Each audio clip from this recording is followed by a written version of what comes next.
batil innal batila kana zahuqa. Bismillahirrahmanirrahim. Assalamualaikum warahmatullahi wabarakatuh. Innal hamdalillah alhamdulillahilladzi anzala as-sakinah fi qulubil mu'minin liyajdadu imanan ma'a imanihim walillahi junudus samawati wal ardi wa kana Allahu aliman hakima. Ashhadu an la ilaha illallah wahdahu la syarikalah wa ashhadu anna Muhammadan abduhu wa rasuluh la nabiyya ba. Allahumma salli wa sallim wa barik ala sayyidina Muhammad ibni Abdullah wa ala alihi wa sahbihi wa mawwala. Qala Allah ta'ala fi kitabihil karim. A'udzu billahi minasy syaithanir rajim. Bismillahirrahmanirrahim. Innani anallah la ilaha illa ana fa'budni aqimis shalah li dzikri. Wa qala ta'ala aidan inna a'tainakal Kausar fasholli li rabbika wanhar. Sadaqallahul azim. Bapak pimpinan cabang Bank BTN Bengkulu yang saya hormati atau yang mewakili Bapak Ibu, hadirin sekalian yang dirahmati Allah Subhanahu wa taala. Pertama ucapan terima kasih yang mempercayai saya untuk menyampaikan tausiah singkat pada sore hari ini yang saya tidak tahu seberapa singkatnya. Bila perlu sudah pembukaan ini kita langsung tutup doa. Selanjutnya, bersyukur itu artinya berterima kasih.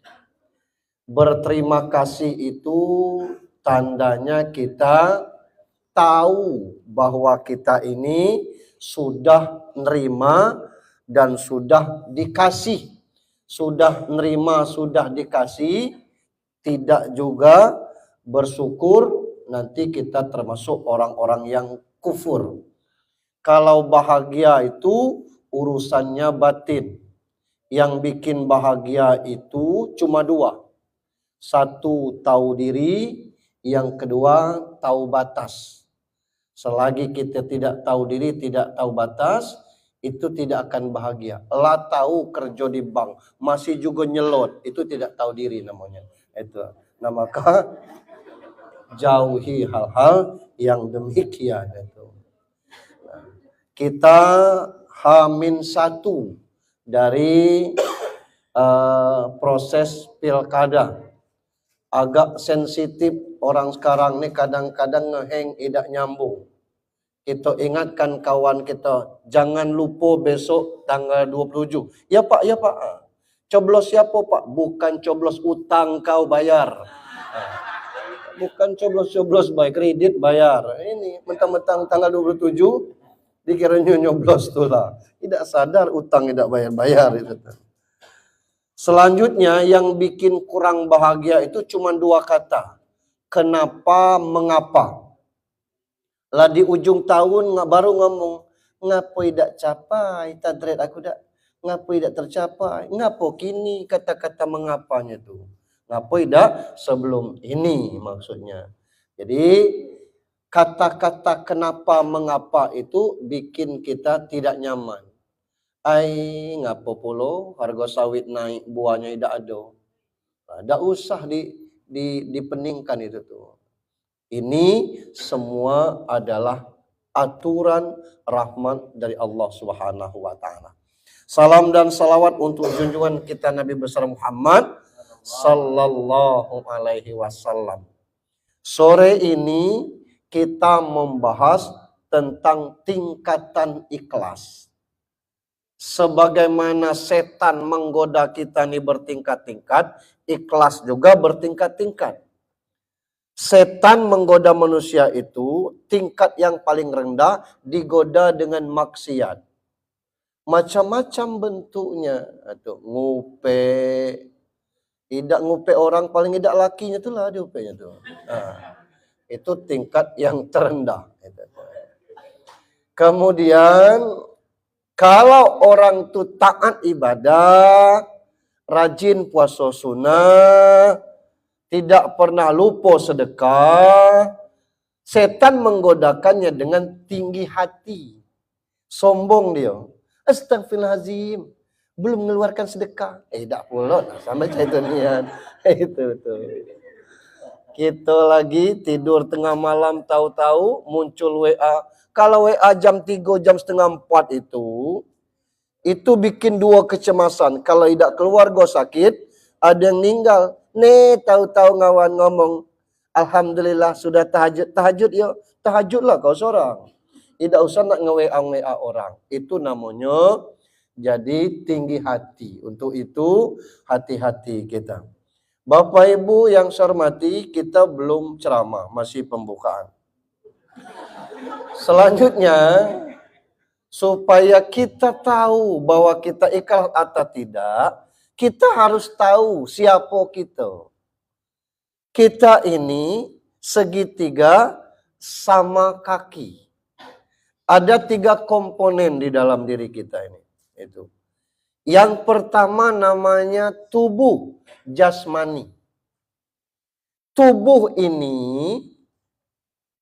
asalnya kata Allah dari tanah. Wa min ayatihi an khalaqalakum min turab. Kuasa Allah sebagai tanda kekuasaan yang menciptakan kamu dari tanah. Apa yang tidak kita sombongkan? Ngapo kalau dari tanahnya tidak sama Pak Ustadz? Lah tanah kan tidak sama.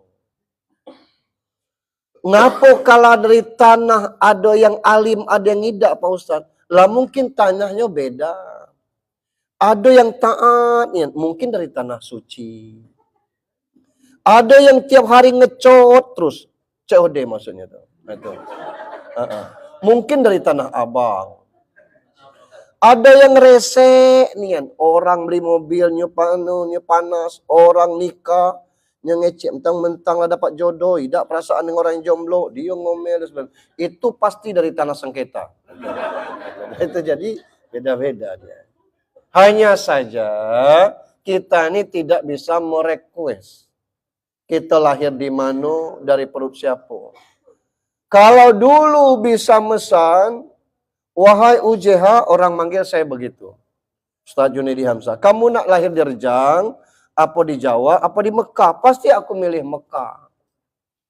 Kamu nak lahir perut ibu orang Rejang atau perut ibu orang Solo, namanya Iriana. Pasti aku milih perut Iriana. Buruk-buruk wapres gitu. Nah, kalau pacak merequest. Tapi kita tidak bisa merequest. Bahan kita dari tanah, kata Allah, minha walaknakum wa fiha nu'idukum. Dari tanah kamu diciptakan, ke tanah kamu dikembalikan. Kadaluarsanya badan ini setelah dikubur. Maka disitulah ancaman bagi pemancing yang hobi mancing. Ngapo? Binatang yang paling tajam penciumannya itu cacing. Ketika pemancing ini sudah dikubur, cacing ngomong, serbu, lanang inilah yang ngait matu anak cucu gitu. Nah, itu ancaman bagi pemancing. Itu tubuh. Komponen yang kedua namanya ruh. Wayas aluna ka'anir ruh kul arruh min amri robbi. Kalau ada orang bertanya tentang ruh, jawab ruh itu urusanku. Di mana tempat ruh itu Pak Ustadz? Di sekujur tubuh. Di rambut ada ruhnya. Buktinya rambut kita hidup. Kalau dipotong, dia manjang lagi. Kalau tidak dipotong-potong, mungkin bisa sampai 4 meter rambut kita. Di kulit ada ruh. Buktinya kulit kita hidup. Macam mana kalau kulit itu mati Pak Ustadz? Namanya kapalan Pak. Dicubit tidak sakit, itu tandanya kulit lah mati. Di kuku ada ruh. Buktinya kuku kita manjang. Di gigi ada ruh. Ngapain tidak manjang Pak Ustadz? Takdir gigi memang tidak manjang. Kalau gigi itu lah mati, bentuknya hitam. Itu gigi lah mati namanya. Itu ruh. Nah yang ruh ini Allah pinjamkan. Kita kadang-kadang salah menafsir selama ini, ruh bersemayam di jasad. Enggak. Jasad ini yang numpang di ruh. Sesungguhnya kita ini bukan jasad. Orang nanya, yang mana UJH tuh? Itu yang tercogok tuh. Orang nunjuk ke sini. Kalau aku ganti dengan nama Mukhtar, mana UJH? Lah hilang. Siapa kita sebenarnya? Kita yang sebenarnya adalah ruh. Sebab ruh ini diciptakan sebelum bumi ini diciptakan. Nah, itu ruh kita. Supaya bisa beraktivitas di dunia, Allah ciptakan jasad, baru ruh itu dimasukkan ke jasad. Jadi kita sesungguhnya ruh. Nak tahu kita sebenarnya kita yang tidak pernah berubah. Kalau jasad berubah, dulu bayi, sudah tu anak-anak, sudah tu dewasa, amalah tuanya kelak mungkuk kita nah, cuma itu. Kalau ruh tidak ada, ruh tua, ruh muda, ruh ya tetap ruh. Nah, yang ketiga komponennya jiwa. Bahasa agamanya nafs. Kullu nafsin zaikatul maut. Setiap yang bermesin pasti berbaut. Setiap yang bernyawa pasti akan mati. Nah, yang nakal, yang jahat itu sebenarnya jiwa. Innan nafs la'ammarata bisu. Sesungguhnya jiwa itu mengajak kepada keburukan. Itu. Tapi kalau kita bisa menguasai jiwa ini, maka tidak tanggung-tanggung tempatnya surga. Ya ayyatuhan nafsul mutmainnah irji'i ila rabbiki radiyatan mardiyah fadkhuli fi ibadi wadkhuli jannati. Itu hadiahnya. Nah, yang sakit itu biasanya kalau tidak jasmani, jiwa. Tidak ada yang sakit ruh. Kemana 2 hari tidak masuk kantor? Sakit. Sakit apa? Sakit ruh? Tidak ada. Yang sakit itu badan, vertigo, asam lambung, asam urat, itu segala asam lah itu. Itu sakit badan. Kalau tidak tuh sakit jiwa. Nah tuh. Ngaponyo kini ai katakanlah kena, ngapo? Gara-gara nyalek tidak jadi kemarin. Itu. Rupanya itu penyebabnya. Kita ini belum tentu sakit jiwa, tapi kena gangguan jiwa. Sedang kena gangguan jiwa. Buktinya, kalau tetangga sebelahnya itu, tiap sore kedatangan paket, itu leher dia yang panjang. Paket apa tiap sore? Lah urusan orang. Biarlah. Kawannya nikah, suaminya ganteng, mejam lah nang ini bina. Lah urusan dia. Itu kan bukan sakit jiwa, tuh gangguan jiwa. Gitu. Ada alat untuk kita membuktikan alatnya itu. Ada ayatnya tuh. Ayatnya innalillahi wa inna ilaihi rajiun. Itu ayat membuktikan kita kena gangguan jiwa atau tidak. Innalillah artinya sesungguhnya kita milik Allah. Wa inna ilaihi rajiun, sesungguhnya kita akan kembali kepada Allah. Kembali kepada Allah itu bahasa lainnya mati.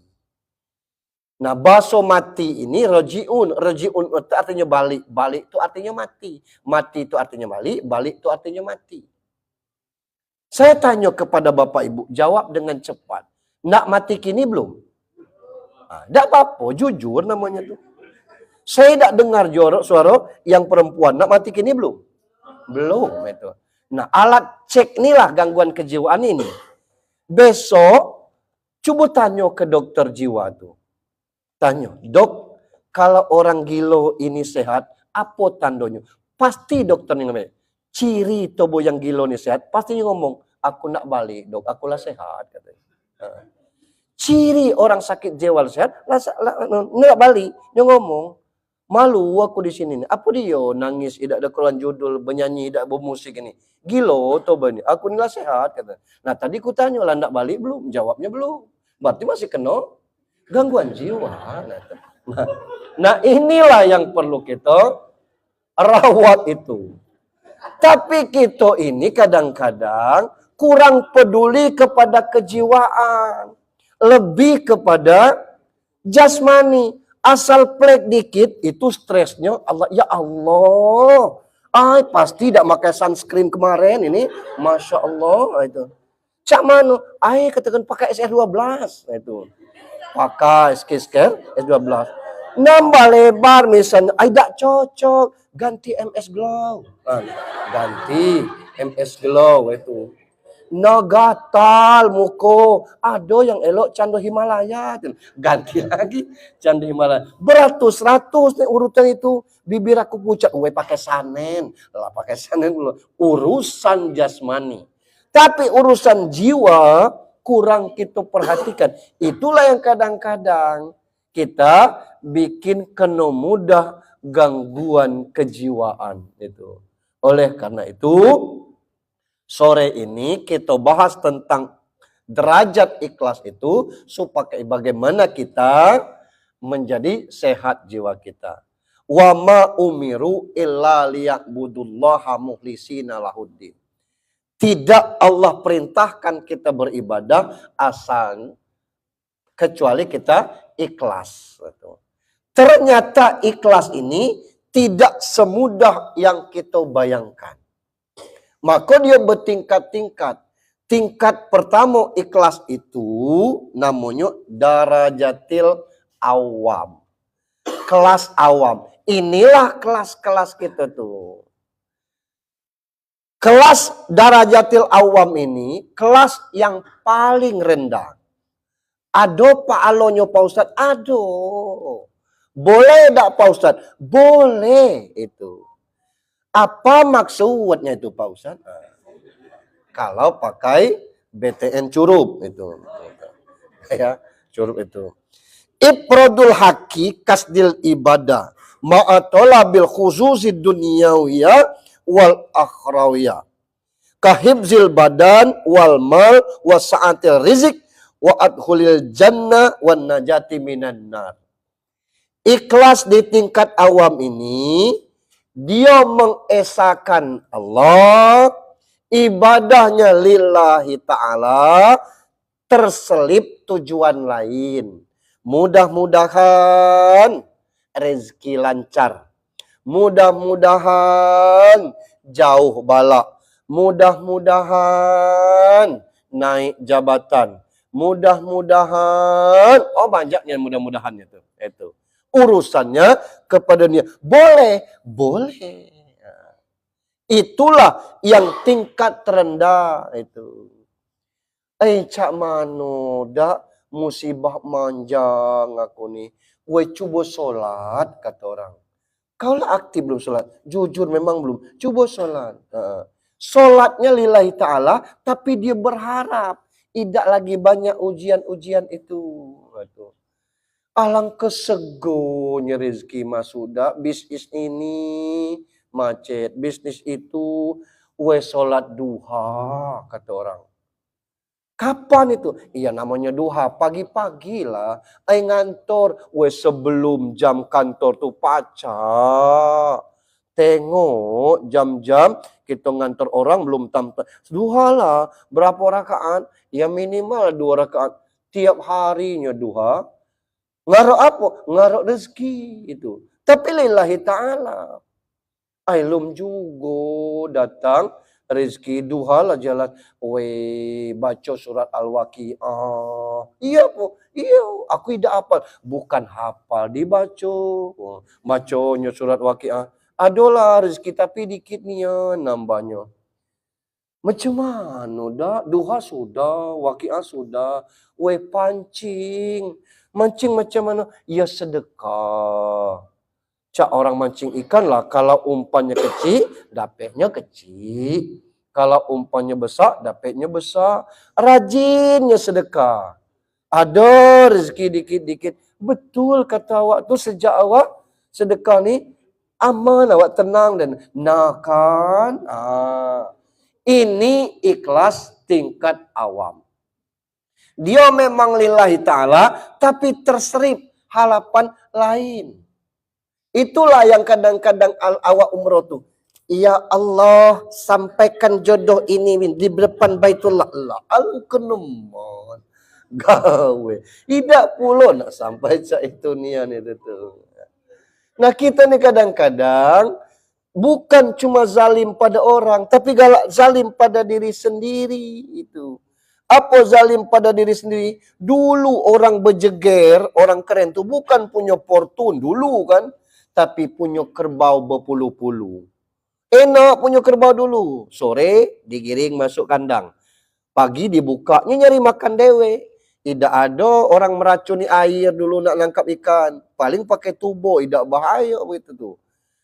Kerbaunya berpuluh-puluh, siko tidak terkurban.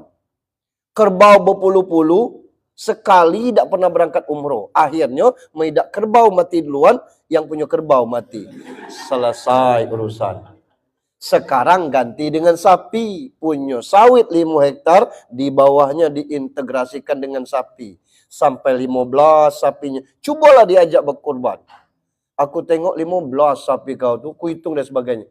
Baca ada kurban sikok tuan. Itulah. Yang jantan cuma sikok. Weh ganti yang tino tu jual. Amenda. Itu sikoknya. Celentang mati galah.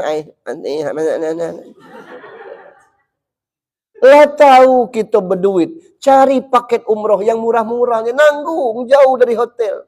Kecil orang lemah umroh lah. Kita pelit, zalim dengan diri sendiri. Nah kalau kita berduit, cari hotel yang bintang 5 yang dekat dengan itu. Itu zalim. Kenapa? Itu jiwa tadi itu. Nah jiwa kita berharap. Apa ada pahalanya Pak Ustaz? Ada pahalanya. Kalau Allah juga bilang dalam surat Al-Baqarah. Siapa yang berbuat baik, maka laksana menanam 1 biji. Yang 1 biji itu berbuah 7 tangkai. Yang setangkainya 100 biji. Sekali kebaikan 700 kali lipat. Cacam kata. Iya. Nah ini yang mendorong kita seperti itu.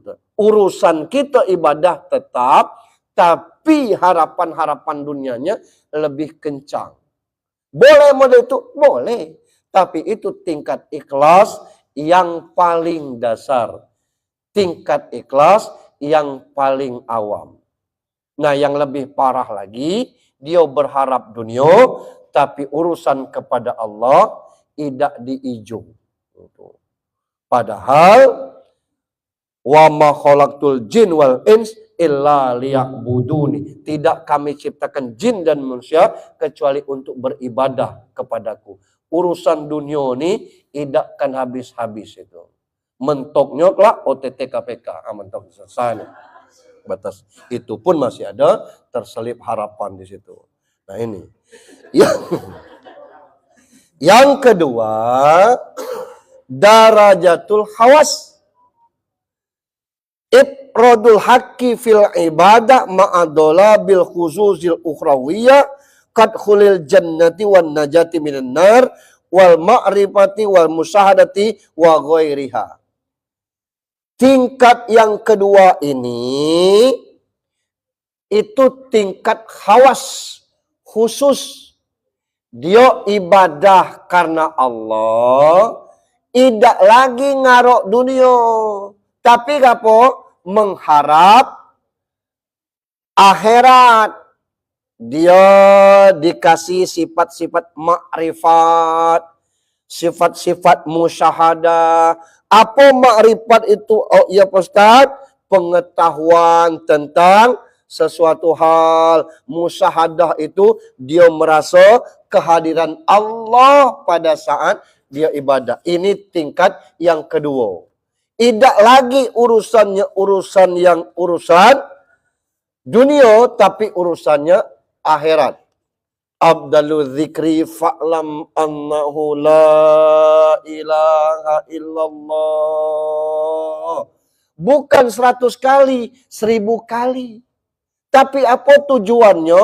Bukan lagi urusan dunia, urusannya ada makrifat tadi, dikasih pengetahuan, musyahadah tadi, merasa kehadiran Allah lebih dekat.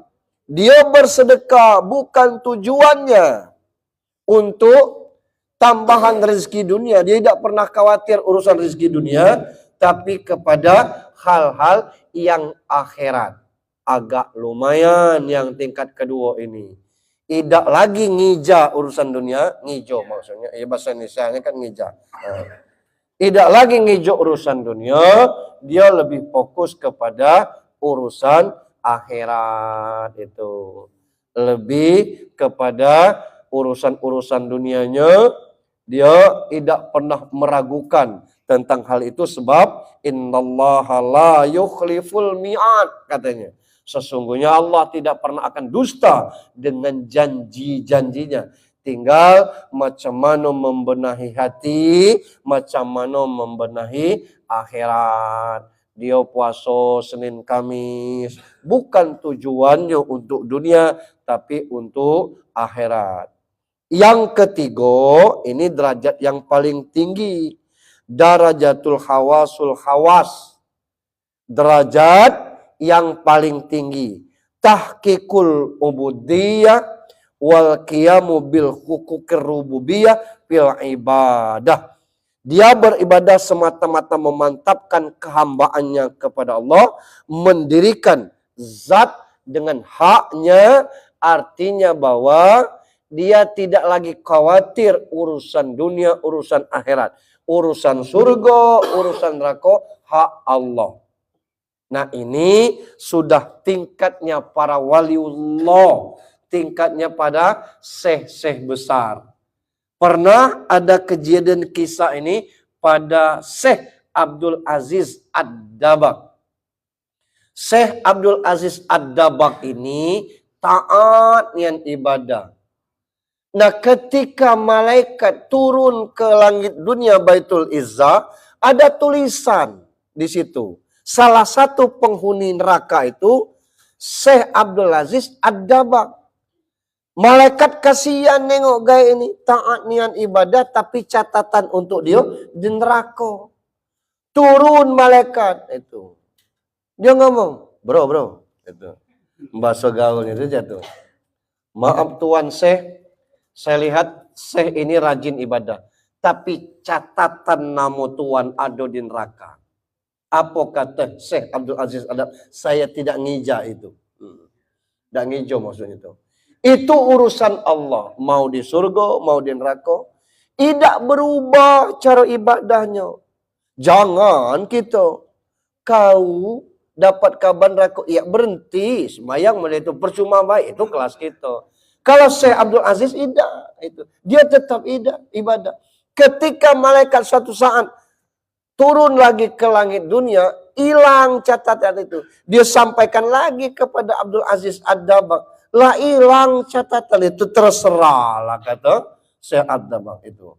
Itu urusan Allah. Nah, dia tidak menghiraukan tentang masalah hal tersebut. Kisah terkait dengan yang ini juga ada Ibrahim bin Adam.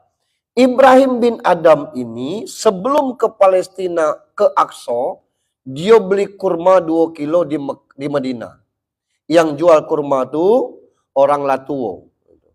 Ditimbang minta 2 kilo, jatuh 2 biji itu, dikira Abdurrahman bin Adam, itu jatuh dari timbangan, jatah yang 2 kilo itu.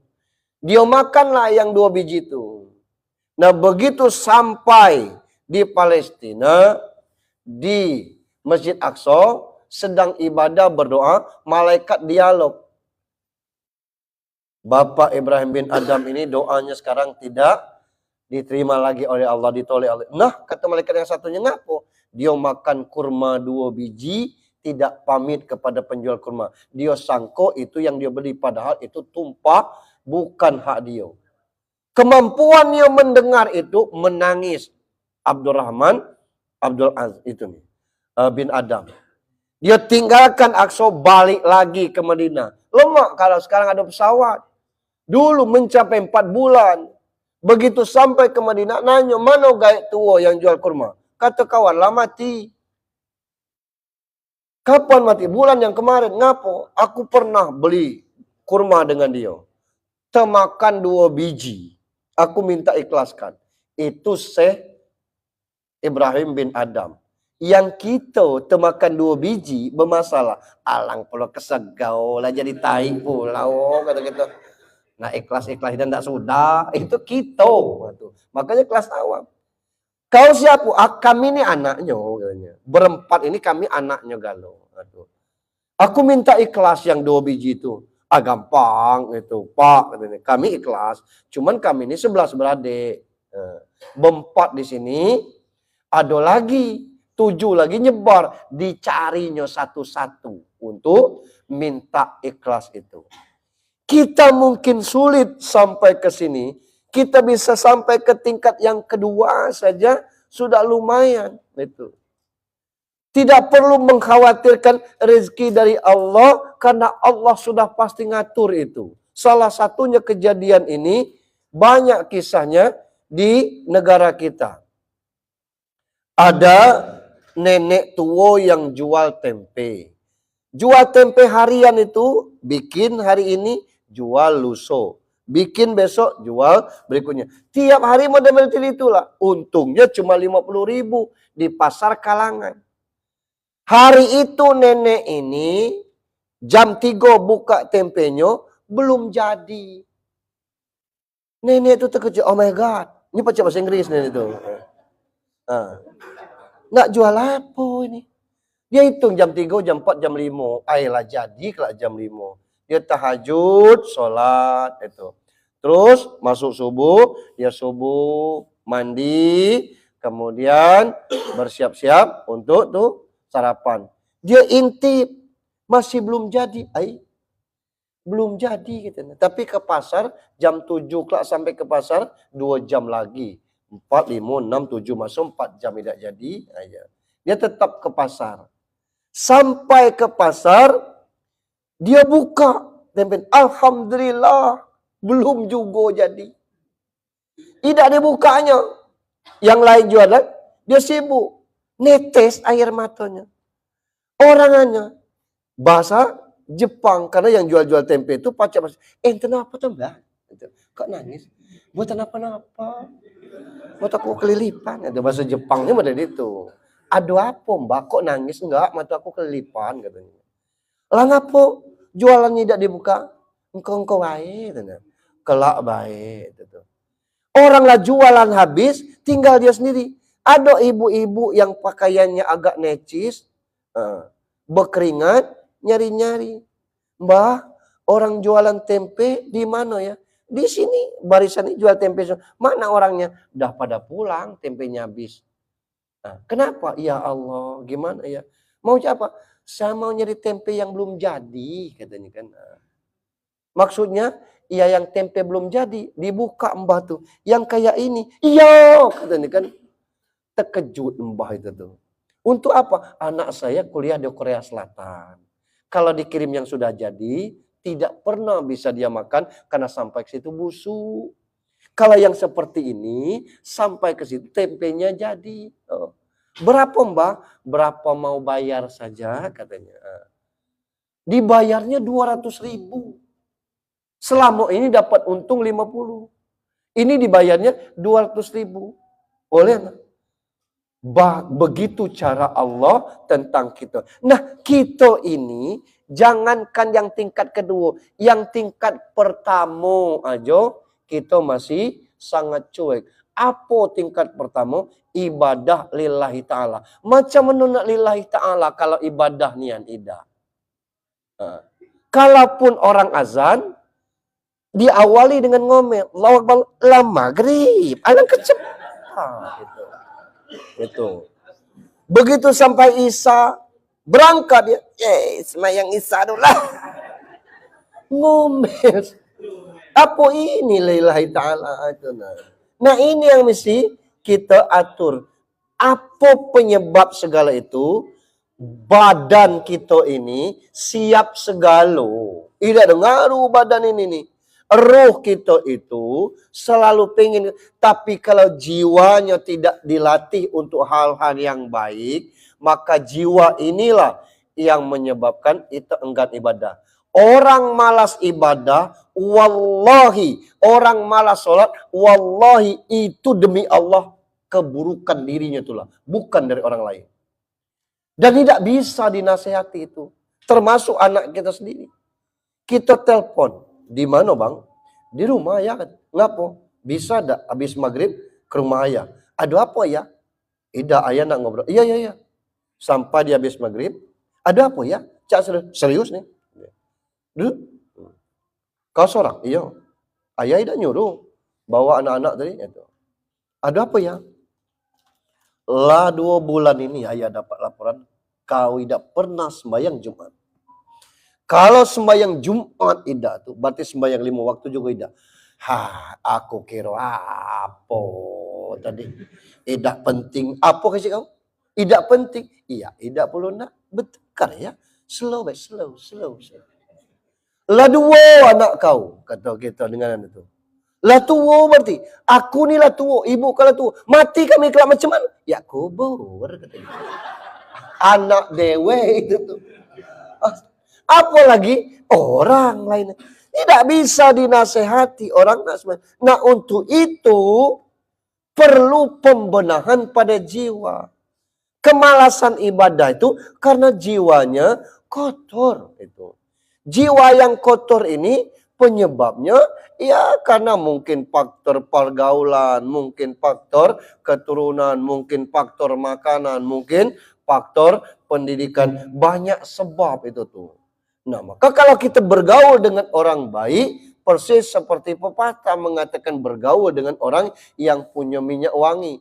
Kecium juga wanginya itu. Kita bergaul dengan pandai besi, kepercik juga. Kalau kita bergaul dengan orang galaknya keter, ya tidak ada keren neter apa? Jadilah dapat dikit itu. Itulah gawenya itu untuk hal demikian. Tapi kalau orang yang suka ibadah belum sampai waktunya dia sudah berwudu karena persiapan untuk beribadah. Di tingkat pertama itu pun tidak segampang yang kita kira.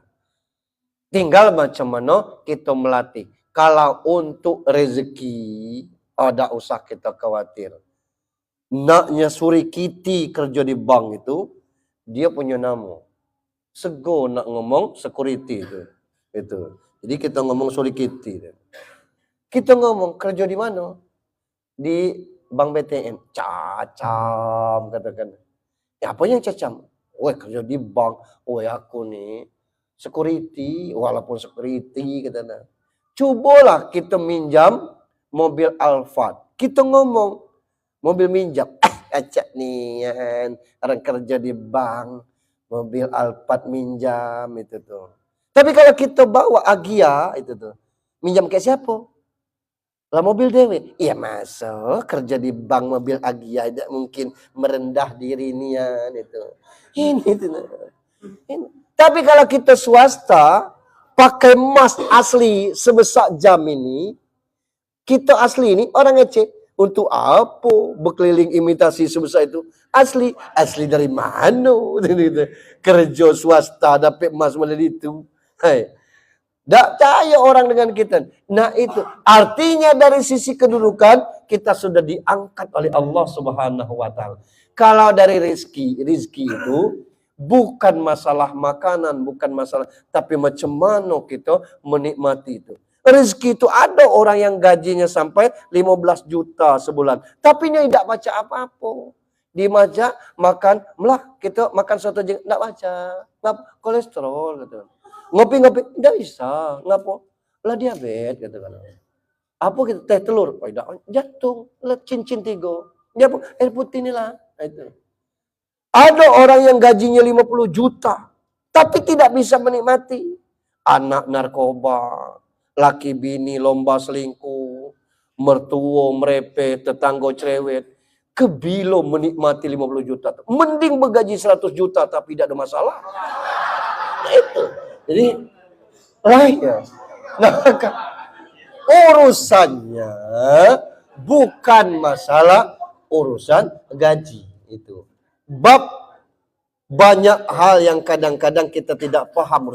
Kalau jiwanya bersih, Pak, Bu, itu akan indah. Rumah tangganya akan indah. Suaminya balik dari ngurus-ngurus kredit. Tetengoklah ada daging ruso. Begitu ditanya, berapa sekilo? 200 Pak. Pacak kurang. Bisa setengah kilo. Bukan. Harganya tidak Pak. Dia belinya sekilo.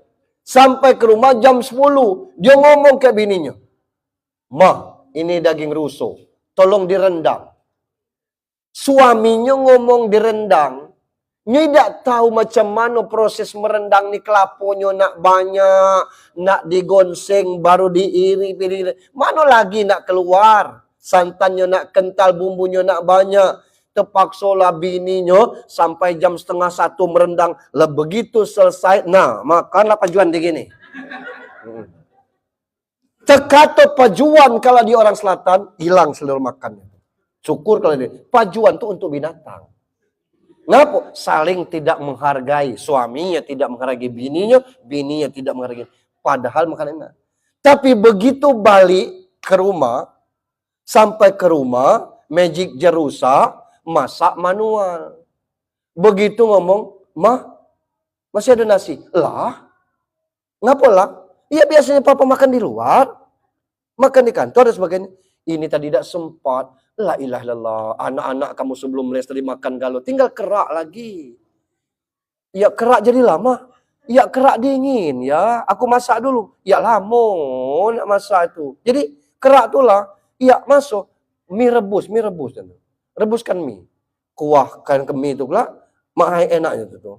Ya maaf ya. Aku tidak yang tahu. Tidak apa-apa. Direbus mie. Kerak dingin tuh disiram ke mie. Nah suaminya makan kerak dingin campur mie. Lah ya berkeringatnya kata suaminya. Lemak katanya kan. Boleh aku sambil kipasi. Kipasi lama no kata bini ngipas. Aku bernyanyi ya. Bernyanyilah katanya. Suaminya makan mie campur kerak, bininya bernyanyi. Rembulan bersinar lagi, mendung pun tiada. Habis kerak tuh. Apa masalahnya? Bukan menu, tapi penyajian. Yang model itu dari jiwa-jiwa yang sakinah. Dari jiwa-jiwa yang luar biasa. Itu. Di Tangerang pernah kejadian. Pulang ke rumah karena kantornya dekat. Dia ngomong, "Ma, astagfirullahaladzim," kata istrinya. "Ngapo tuh mama tidak pakai assalamualaikum?" "Assalamualaikum, waalaikumsalam." "Ngapo? Lapar nih ya." "Lapar? Ini gulai belum masak." Rebuskan mie. Direbusnya mie itu. Nah, masak gulai sambil merebus mie. Karena panik suaminya tidak lazim model itu tadi, mungkinlah kelaparannya, garam yang untuk gulai ini tadi tertaruh di mie. Itu.